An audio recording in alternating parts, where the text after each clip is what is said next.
بسم اللہ الرحمن الرحیم۔ ناظرین کرام، 99% لوگ اپنی ترجیحات طے نہیں کرتے، جس کی وجہ سے وہ فیصلہ نہیں کر پاتے۔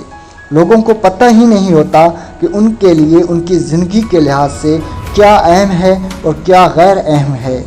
فیصلہ سازی اس شخص کے لیے بہت آسان ہے جس نے اپنی ترجیحات طے کی ہوتی ہیں۔ ہاں اور نہ کرنا تب بہت آسان ہوتا ہے کہ جب ترجیحات کا پتہ ہوتا ہے۔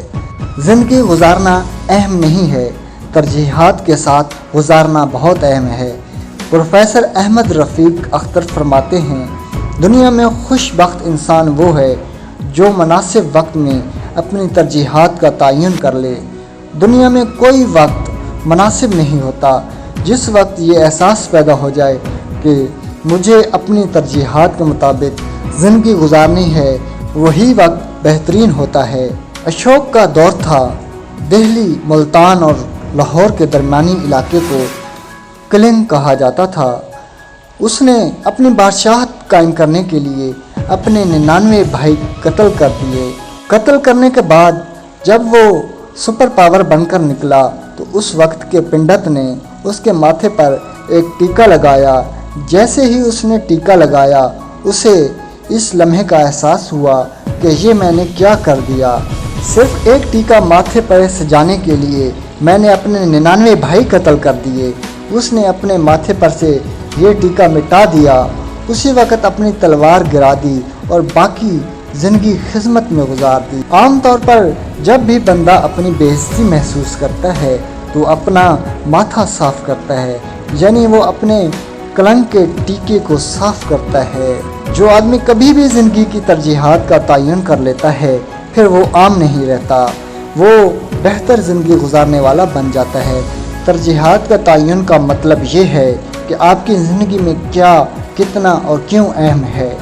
ممکن ہے کسی کے لیے فیملی اہم نہ ہو، مگر ایک لمحے کے لیے سوچیں کہ فیملی کتنی اہم ہوتی ہے۔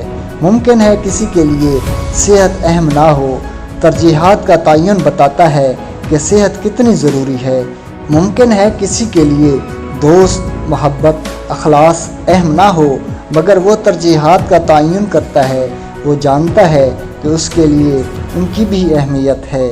ممکن ہے آپ کی زندگی میں سب مادی چیزیں ہوں مگر مالک کے ساتھ تعلق کا احساس نہ ہو۔ ممکن ہے آپ کی زندگی میں شہرت ہو لیکن امن نہ ہو۔ جاوید چودھری کہتے ہیں، جو آدمی ایک پیالی چائے سے لطف اندوز نہیں ہو سکتا، اسے کپ انجوائے نہیں کر سکتا، اسے امن نہیں مل سکتا۔ ہم کتنے مہنگے کھانے کھاتے ہیں مگر انہیں محسوس نہیں کرتے۔ ہم کبھی اپنے بچے کی معصومیت کو محسوس نہیں کرتے۔ کتنے ہی لوگ گیلے گھاس پر چلنا بھول چکے ہیں کیونکہ انہوں نے گیلے گھاس پر چلنا محسوس ہی نہیں کیا ہوتا۔ ہمارے احساس میں یہ چیز آئی ہی نہیں کہ ہمارے پاؤں کے تلوے پر کبھی گیلا گھاس بھی لگا تھا۔